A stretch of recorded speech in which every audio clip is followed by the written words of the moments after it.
Hi friends, പുതിയൊരു വീഡിയോയിലേക്ക് എല്ലാവർക്കും സ്വാഗതം. അങ്ങനെ പത്മം അമ്മയ്ക്ക് മുത്തശ്ശിക്ക് ചായയും കൊണ്ട് കൊടുക്കാണ് കേട്ടോ. അപ്പോൾ നീ എന്തിനാണ് പത്മം ഇങ്ങോട്ട് വന്നത്? ഞാൻ അങ്ങോട്ട് വരില്ലെന്ന് പറയാം കേട്ടോ. അപ്പോൾ അമ്മയോട് എനിക്ക് സ്വസ്ഥമായിട്ട് കുറച്ച് സംസാരിക്കാൻ വേണ്ടിയിട്ടാണ് ഞാൻ ഇങ്ങോട്ട് വന്നത്. താഴെ വർഷയുണ്ടല്ലോ. എന്താ പത്മം, എന്താ കാര്യം? അല്ല, വേദന കാണാണ്ടായിട്ട് ഇന്നേക്ക് 3 ദിവസമായി. ഇനി നമ്മളിങ്ങനെ മുന്നോട്ട് പോയാൽ എങ്ങനെയാ അമ്മേ? നമുക്കൊരു പരാതി കൊടുക്കണ്ടേ എന്ന് ചോദിക്കുകയാണ്.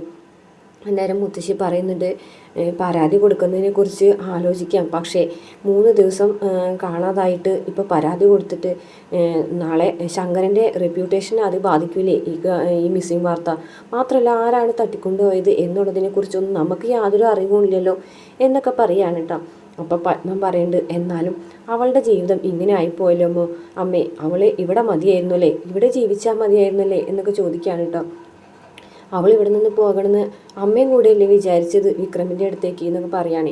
ശരിയാണ്, ഞാനങ്ങനെ വിചാരിച്ചു. എന്നിട്ടിപ്പോൾ എന്തായി? അവൾക്ക് അവൻ്റെ കൂടെ നല്ല ജീവിതം ഉണ്ടോ? വിക്രമിൻ്റെ ജീവിതം നന്നാവും, സ്വഭാവം നന്നാവും എന്ന് കരുതി നമ്മളെല്ലാവരും ഇങ്ങനെ കാത്തിരുന്നിട്ട് ഇപ്പോൾ എന്തായി? ഇനിയിപ്പോൾ ഒരേ ഒരു കാര്യമുള്ളൂ. എന്താ കാര്യം എന്ന് മുത്തശ്ശി ചോദിക്കുമ്പോൾ, വിക്രമും വേദയും തമ്മിൽ അകലണം പത്മം എന്ന് പറയണ്ട. അതേ അമ്മേ, താൽക്കാലത്തേക്കെങ്കിലും അവർ തമ്മിൽ പിരിഞ്ഞു നിൽക്കണം. അതിന് നമ്മൾ എന്താണ് വഴിയെന്ന് നോക്കണം. അവർ പക്ഷേ മനസ്സുകൊണ്ട് അവരെടുത്തിട്ടുണ്ടെങ്കിൽ ആ പിരിഞ്ഞു നിൽക്കലിൽ അവർക്ക് അങ്ങനെ അകന്ന് നിൽക്കാൻ കഴിയില്ല. അപ്പോൾ അവർ രണ്ടാളും വീണ്ടും ഒരുമിക്കുമ്പോൾ മനസ്സുകൊണ്ട് അടുപ്പുണ്ടെങ്കിൽ അവർ ഒരുമിക്കും. അങ്ങനെയാണെങ്കിൽ വിക്രം നല്ലൊരാളായി മാറും എന്നൊക്കെ പറയാണ് പത്മം. കമലയെ കൊണ്ട് അത് സാധിക്കും അമ്മേ, ഞാൻ അതൊന്ന് ശ്രമിച്ച് നോക്കട്ടെ എന്ന് മുത്തശ്ശിനോട് പറയുകയാണേ. ഇതേ സമയം വിക്രമും വേദയും കൂടിയിട്ട് ആ വണ്ടിയിൽ നിന്ന് പുറത്തിറങ്ങാണ്.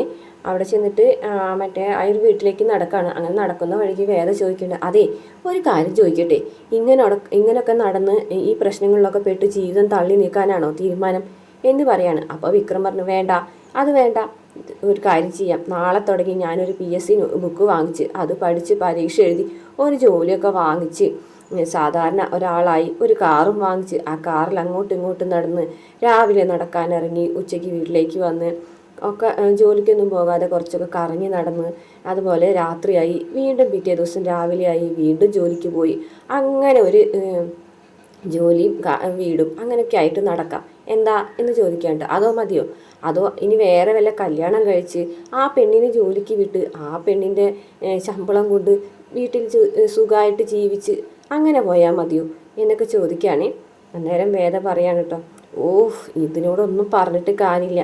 അതെ, അങ്ങനെ ഒരു റോബോട്ടിക്കായിട്ടുള്ള ഒരു ജീവിതം നയിക്കാൻ വേണ്ടിയിട്ടല്ല ഞാൻ പറഞ്ഞത്. പിന്നെ നീ എന്തിനാണ് പറഞ്ഞതെന്നൊക്കെ ചോദിക്കാനായിട്ടാ. അപ്പോൾ അല്ല, ഇങ്ങനെയൊക്കെ ഈ രീതിയിൽ പോയിട്ടുണ്ടെങ്കിൽ എന്താവും എന്ന് ആലോചിച്ച് പറഞ്ഞതാണ്. അപ്പോൾ വേദ പറയുന്നുണ്ട്, അതെ പിന്നെ വേറൊരു കല്യാണം കഴിക്കുന്നതിനെക്കുറിച്ച് ആലോചിക്കാൻ വരട്ടെ. എന്തായാലും ഈ വിക്രമിനെ, ഈ തല്ലിപ്പൊളിയായിട്ടുള്ള വിക്രമിനെ 4 ആളെ മുന്നിൽ സമൂഹത്തിൻ്റെ മുന്നിൽ നല്ല ഒരാളാക്കി മാറ്റിയതിന് ശേഷം ആ വിവാഹ ജീവിതത്തെക്കുറിച്ചൊക്കെ ചിന്തിക്കാം എന്ന് പറയാൻ കേട്ടോ. എന്തായാലും മോൻ്റെ പ്ലാനിങ് എന്താണ് എന്ന് പറയാൻ കേട്ടോ.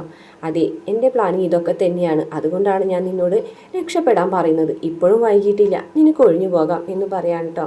ഒഴിഞ്ഞു പോയില്ലെങ്കിൽ പോയില്ലെങ്കിൽ മനസ്സുകൊണ്ടിങ്ങനെ അടുത്തടുത്തടുത്ത് അത് ശരിയാവൂല എന്ന് തന്നെ പെട്ടെന്ന് വിക്രം പറയാൻ കേട്ടോ. അപ്പോൾ വേദയ്ക്ക് ചിരി വരാൻ കേട്ടോ. മനസ്സുകൊണ്ട് വിക്രം വേദനയോട് സ്നേഹിക്കുന്നുണ്ടെന്നുള്ള കാര്യം മനസ്സിലാവാൻ കേട്ടോ. അപ്പോൾ വേദ പറയാണ്, ഇയാളുടെ മനസ്സിലിരിപ്പ് എന്താണെന്ന് എനിക്ക് ഏകദേശം മനസ്സിലായി കഴിഞ്ഞു. എന്തായാലും വിക്രം ഇങ്ങനെ തന്നെ മതി, ഇതിൽ മാറ്റമൊന്നും വരുത്തണ്ട എന്ന് പറഞ്ഞിട്ട് ഇങ്ങനെ 2 പേരും കൂടെ നടക്കാൻ കേട്ടോ. വേദനെ ഇങ്ങനെ വിക്രം കുറച്ച് സമയം നോക്കി നിൽക്കുന്നുണ്ട്. അങ്ങനെ വേഗം തന്നെ ആ ഒരു വീട്ടിലേക്ക് ചെല്ലണം. അതേ വണ്ടി ഇരിക്കുന്നുണ്ട്, താക്കോലും ഉണ്ട്. ഇനിയിപ്പം മൊബൈൽ ഫോണൊന്ന് നോക്കി നോക്കാം എന്ന് പറഞ്ഞിട്ട് വേദന ഇങ്ങനെ കൈ പിടിച്ച് അകത്തേക്ക് കയറ്റാണ്. അപ്പോൾ വിക്രം വേദ ഇങ്ങനെ കുറച്ച് സമയം ഇങ്ങനെ നോക്കി നിൽക്കുന്നുണ്ട് കേട്ടോ, കൈയൊക്കെ പിടിച്ചിങ്ങനെ കയറ്റുമ്പോൾ. അതിനുശേഷം വേദ അകത്തേക്ക് കയറുമ്പോഴേക്കും വിക്രം പിടിച്ച് വലിക്കാൻ കേട്ടോ. എവിടേക്ക് കയറി പോകുന്നത്? ആരെങ്കിലും അകത്തുണ്ടെങ്കിലോ, നീ അങ്ങോട്ട് മാറി വെക്കുമെന്ന് പറഞ്ഞിട്ട് വേദന അങ്ങോട്ട് മാറ്റി നിർത്തും കേട്ടോ. അപ്പോൾ വേദയാണെന്നുണ്ടെങ്കിൽ ഫോണൊക്കെ ഒന്ന് സെർച്ച് ചെയ്യുന്നുണ്ട്. അപ്പോൾ ഒരു പലകയുടെ അടിയിൽ ഫോൺ കിടക്കുന്നുണ്ട്. അപ്പോൾ അതേ വിക്രം, എൻ്റെ ഫോൺ കിട്ടി, അയ്യോ നോക്കട്ടെ എന്ന് പറഞ്ഞിട്ട് സ്വിച്ച് ഓൺ ചെയ്ത് നോക്കും. അപ്പോൾ നോക്കുമ്പോൾ ഒരുപാട് മിസ് കോള്. അയ്യോ എന്തോരം മിസ് കോളാണ്, വീട്ടിൽ നിന്ന് തന്നെ ഒരുപാട് തവണ വിളിച്ചിട്ടുണ്ട്. അത് പിന്നെ ഇങ്ങനെ കാണാതാവുമ്പോൾ പിന്നെ വിളിക്കാതിരിക്കുമോ? നീ എന്തായാലും വീട്ടിലേക്ക് ഒന്ന് വിളിക്കുകയെന്ന് പറയും. വേഗം തന്നെ വേദ മുത്തശ്ശിയുടെ ഫോണിലേക്ക് വിളിക്കുകയാണ് കേട്ടോ. പത്മമാണെന്നുണ്ടെങ്കിലും മുത്തശ്ശിനോട് സംസാരിച്ചിങ്ങനെ പോകുമായിരുന്നേ. അപ്പോൾ വേദയുടെ കോള് കാണുമ്പോൾ ഇതിൻ്റെ പത്മ വേദമോള് വിളിക്കുന്നുണ്ട് എന്ന് പറയുമ്പോഴത്തേക്കും പത്മ ഇങ്ങനെ തിരിച്ച് ഓടി വരും കേട്ടോ. അങ്ങനെ മുത്തശ്ശി എന്ന് വിളിക്കും കേട്ടോ. മോളെ വേദി, നീ എവിടെയാണ് മോളെ? എന്തൊക്കെയാണ് മോളെ ഞങ്ങൾ ഈ കേൾക്കുന്നത്? നിന്നെ കാണാതായിട്ട് ഞങ്ങളും വിക്രമിൻ്റെ വീട്ടുകാരും എത്രമാത്രം വിഷമിച്ചു എന്നറിയോ എന്നൊക്കെ ചോദിക്കാൻ കേട്ടോ. അപ്പോൾ പത്മ വന്നിട്ട് ലൗഡ് സ്പീക്കറിലിടാം അമ്മേ എന്ന് പറയും കേട്ടോ. അങ്ങനെ സ്പീക്കറിലിടാണ് കേട്ടോ. മോളെ എന്താ പറ്റിയത്? എന്താ നടന്നത്? ഇവിടെ നിന്ന് പോയിട്ട് നിനക്ക് എന്താ പറ്റിയത് എന്നൊക്കെ ചോദിക്കാൻ. അപ്പോൾ വേദ ഇങ്ങനെ പറയുന്നുണ്ട്, അത് പിന്നെ മുത്തശ്ശി ഞാനും വിക്രമും കൂടിയിട്ട് ഒരു യാത്ര പോയത്, ഒരു ട്രിപ്പോ? ട്രിപ്പ് ഒരു കാട്ടിലേക്കാണ് ഞങ്ങൾ രണ്ടുപേരും വന്നത്. നല്ല രസമായിരുന്നു അവിടെ. കുറച്ച് ഗുഹയിലൊക്കെ താമസിച്ചു, കാറ്റും വെളിച്ചും അങ്ങനെയുള്ളതൊക്കെ കൊണ്ട് നല്ല രസമായിരുന്നു എന്നൊക്കെ പറയുകയാണ്. അപ്പോൾ വിക്രം ഇങ്ങനെ വേദനയോട് ചോദിക്കും, എന്തിനെങ്ങനെയൊക്കെ പറയണേ? സാരമില്ല എന്നിങ്ങനെ പറയും കേട്ടോ. അവർ പേടിക്കാതിരിക്കാൻ വേണ്ടിയിട്ടാണ് കേട്ടോ വിക്രം അങ്ങനെ വേദ അങ്ങനെ പറയുന്നത്. എൻ്റെ കൂടെ വിക്രം ഉണ്ട്, മുത്തശ്ശിക്ക് സംശയം ഉണ്ടെങ്കിൽ വിക്രത്തിനോട് ചോദിച്ചു നോക്കിക്കോ. അപ്പോൾ വിക്രം വേണ്ടാന്ന് പറയുന്നു. വിക്രം എന്ന് പറഞ്ഞിട്ട് ഇങ്ങനെ കൊടുക്കാണ് കേട്ടോ.